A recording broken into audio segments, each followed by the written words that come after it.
হাসিনা যখন ক্ষমতায় আসে তখন আমার বয়স 7। তোমরাও হয়তো কেউ 8 অথবা কেউ 9। আমাদের ওই সময়ের ছবিগুলোর দিকে তাকালে বিস্মিত হতে হয়। এই ছবিগুলো দেখলে কি বোঝা যায় এরাই একদিন পৃথিবীর নিকৃষ্টতম ফ্যাসিস্টদের একজনকে বিদায় করবে? অবিশ্বাস্য, বাট উই ডিড ইট।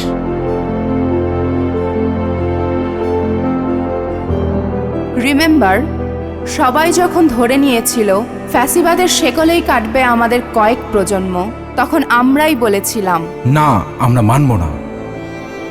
যখন অনেকে মেনেই নিয়েছিল গোলামিই আমাদের নিয়তি, তখন আমরা বলেছিলাম আজাদি আজাদি।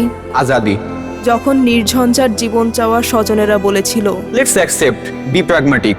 তখন আমরাই বলেছিলাম উই রিভল্ট। যখন অনেকেই বলল উপায় কি, তখন আমরা উপায় হয়ে দাঁড়িয়ে গেলাম পর্বত সম। বললাম বুকের ভেতর অনেক ঝড়, বুক পেতেছি গুলি কর। আমরাই ছিলাম বিপ্লব, আমরাই অভ্যুত্থান। এবার বিপ্লবের দ্বিতীয় ধাপ আমাদের সামনে। একদিনে 2 ভোট। সংসদ নির্বাচনে ভোট দিয়ে আমরা ঠিক করব কেমন সরকার চাই। একই সাথে গণভোটে ভোট দিয়ে ঠিক করব ভবিষ্যতের বাংলাদেশ কেমন চাই। সংস্কার চাইলে গণভোটে হ্যাঁতে ভোট দিব, সংস্কার না চাইলে না। যে পরিবর্তনের জন্য এত এত প্রাণ হলো বলিদান, সেই পরিবর্তনের চাবি এখন আমাদের হাতে। গণভোট 2026 সংস্কারের চাবি আমাদের হাতে।